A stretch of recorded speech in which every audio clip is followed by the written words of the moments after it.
Welcome back to part 2 about Marbella, middleman, kingpin, the unbelievable end of King of Marbella, Marco Yakut. Let's get straight into this. Back 5 years to August 2014, Samir Scarface, a Moroccan from Amsterdam, was whacked at a cafe called All-in-One in Benavardes, Spain. Samir was one of the biggest players in Europe at the time. In the cafe, he had a meet-up with fellow Moroccan criminals from Amsterdam, Naifal F and Najib Himish. There has been suspicion that these two were involved in a hit on Samir Scarface in order of someone bigger than them, and that man was rumoured to be Rico the Chilean, who in his turn was a confidant, associated and one of the most important suppliers of coke for the kinahans. Shortly after the incident, Naifal also became an associate of the kinahans. Coincidence? Or was this an assignment they had to fulfill to become part of the Kinahan cartel? You tell me. Circling back to Marco's passing, the source said this was a get-back for what had happened to Samir. In 2019, all the Kinahans and most of their associates were already living in Dubai, which left Marco as one of the last few left in Marbella. The rumour could be true, it could be false. We will most likely never know for sure. Yet it's necessary to keep the following in mind. There are 5 years between Samir's passing and Marco's end. Revenge in the underworld usually does not take 5 years, specifically not when it is someone concerning such a big kingpin as Samir was. Retaliation typically comes much faster, and is often aimed at people higher up in the organisation, so it's hard to assume that Marco's end was because of Samir Scarface. That was not the only speculation though. During the time in 2019, there was a serious feud going on in the Costa Blanca. In this rumour, Daniel Kinahan once again plays an important role. Furthermore, this rumour makes much more sense than the other speculations that were going around. In 2017, Russian hitmen attempted a hit on one of Daniel Kinahan's financial men in Portugal. It failed. Nonetheless, this caused a lot of panic within the Kinahan cartel. Many of them chose to move to Dubai in the hopes of escaping any further violence. This led to Marco suddenly being alone in Marbella, without the manpower of the Kinahans behind him, with the feud in the Costa Blanca absolutely running wild. No one was safe. Yeah, it sounds like to me, especially when you're dealing with Russian mafia and what they're about, that there was a bit of a turf war. And like I said, I think Marco had a lot of protections from the Kinahans and many other people out there as well. But I think things have got too hot where bigger players were actually moving in and warring a piece of the action.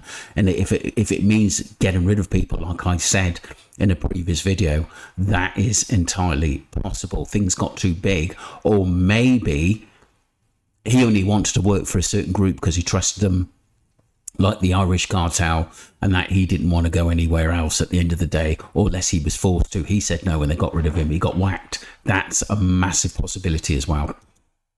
Those with the smallest ties to someone involved in the feud could be whacked at any point without a warning. And in this case, that might have been what happened to Marco. Marco Yakut was deemed to be a king in Marbella. At one point, his life seemed to be filled with success, and nothing could hurt him. He was friends with the wealthiest people, but all had grasped in one of his many establishments on the Golden Mile. Some of those people, however, were some of the biggest criminals in Europe. There you go. Especially his friendship with the Kinahans could be the reason he is not here anymore. After a year in 2020, 6 people were finally arrested for the hit on Marco. 4 of them were actually on their way to commit another hit. The other 2 suspects were arrested in the Netherlands. All 6 of them were part of a hit commando from the Netherlands, which could be hired, and upon request, would deal with anyone without asking any questions. More on them in a later video. Really interesting stuff, people. Really interesting stuff.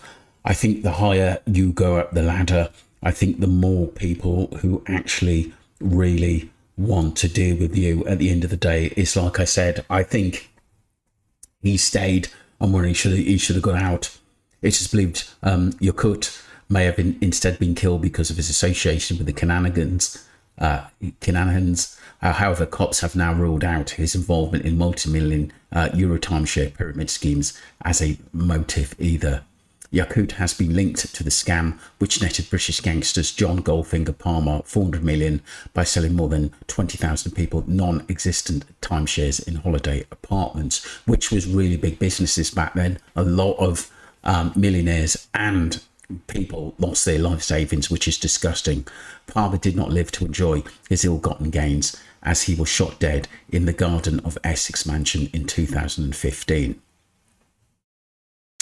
Marco owned a number of bars in the Costa del Sol, which obviously made him famous from those early days. In a complex investigation, the Police Nationale is also checking a report that Yakut was a cousin of notorious Dutch-Moroccan Noufel Belli Fassi. Fassi, 38, who is extradited to Holland in 2017 after being caught by the Garde in Cananigan rented apartment, is currently serving 18 years for the attempted murder of a gangland rival. A source said the investigation is still at its preliminary stages, so nothing has been conclusively ruled out. Kinahan involvement is the murder is still not being discounted entirely, but investigators are satisfied that relations with the Kinahans were good, at least to the outside observer. At the moment, the primary theories are that the victim may have been targeted because of his relationship with the cartel, or that his murder may be linked to the pyramid scheme. Due to the nature of some of the Yakut dealings, it is also possible that he may have fallen foul of someone else due to his dispute, which is yet to come to light. However, he had been established beyond doubt that he was acting as a money launderer for the Kinahan cartel. There is no suggestions that any of Yakut's business partners or the nightclub itself were involved in laundering or aware of criminal activities.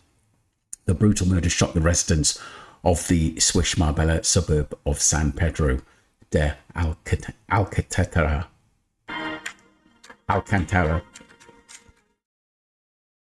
At least one hitman struck while Yakut waited for the electric front gate to open, riddling the driver side of the car with more than 20 bullets. It must have been a high-performance weapon.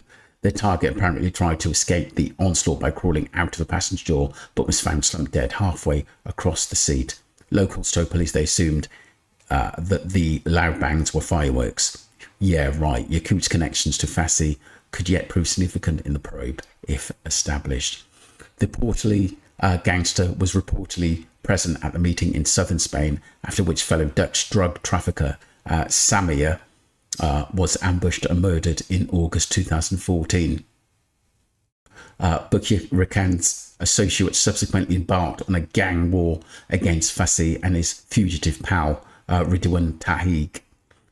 Taghi is one of the most wanted men in Europe, and Europol have offered €100,000 for information leading to his arrest. Described as well-known and loved, Yakut was one of Marbella's wealthiest figures.